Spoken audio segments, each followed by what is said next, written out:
ఎంపీల అభ్యర్థన మేరకే పార్లమెంట్లో సిఐఎస్ఎఫ్ సిబ్బందిని మోహరించినట్లు చెప్పారు కేంద్ర మంత్రి కిరణ్ రిజిజు. ఉభయ సభల లోపల సభ్యులు కొన్నిసార్లు ట్రెజరీ టేబుల్ పైకి వెళ్తున్నారని చెప్పారు. అలాగే వెల్ దగ్గర నిలబడి భౌతిక దాడులకు దిగుతున్నారని తెలిపారు. అలాంటి ఘటనలను నివారించడానికే సిఐఎస్ఎఫ్ సిబ్బందిని మోహరించినట్లు తెలిపారు. సభలో ఏ ఎంపీ మాట్లాడకుండా రక్షణ సిబ్బంది ఆపారని చెప్పారు రిజిజు. मैं एक चीज क्लियर करना चाहता हूं, अगर कुछ बात है तो हम चेयरमैन से हम बात करेंगे। एमपीज को बोलने के लिए कोई रोक नहीं सकते हैं, लेकिन एक एमपी दूसरे एमपी को जाकर के रोक नहीं सकते हैं। सब एमपीज का अपना अपना राइट होते हैं, तो उसी के तहत में काम करें। और एमपीज को कोई फिजिकली जब तक वो ऐसा गलत व्यवहार ना करे, किसी एमपी को कोई मार्शल कोई हमारा सिक्योरिटी के लोग एमपी को नहीं पकड़ेंगे, ये तो सब जानता है, उसका प्रिविलेज है।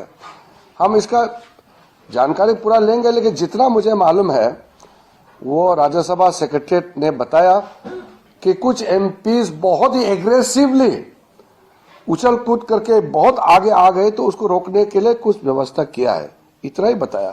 एमपी को बोलने से रोकने के लिए कुछ किया नहीं है और ना कर सकता है।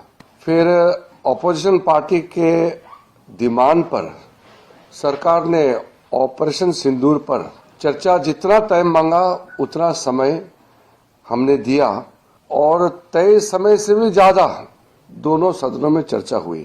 हमारे तरफ से भी और ऑपोजिशन तरफ से भी सबने भाग लिया। जब एक विषय पर चर्चा खत्म हो जाती है, फिर अलग अलग पार्टी अलग अलग साइड से नोटिस आते हैं, और कई नोटिसेस आए हैं, तो हम लोग किसी भी विषय पर चर्चा कर सकते हैं। विषय को चर्चा नहीं करके एक मुद्दे बहाना करके सीधा वेल में आ जाते हैं। पार्लियामेंट का जो आवर है वो ठीक से चलने के लिए कोई मौका नहीं छोड़ा है। पार्लियामेंट शुरू होते ही वेल में आ जाते हैं, तो किसी का बात सुनते भी नहीं है। फिर एलिगेशन देते हैं कि बोलने नहीं देते हैं।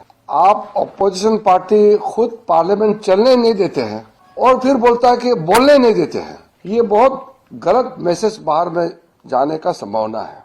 इसलिए मैं बहुत साफ शब्दों में कह रहा हूं, जितना बोलने का आजादी है नियम के तहत, उतना बोलने का आजादी सबको मिलेगा।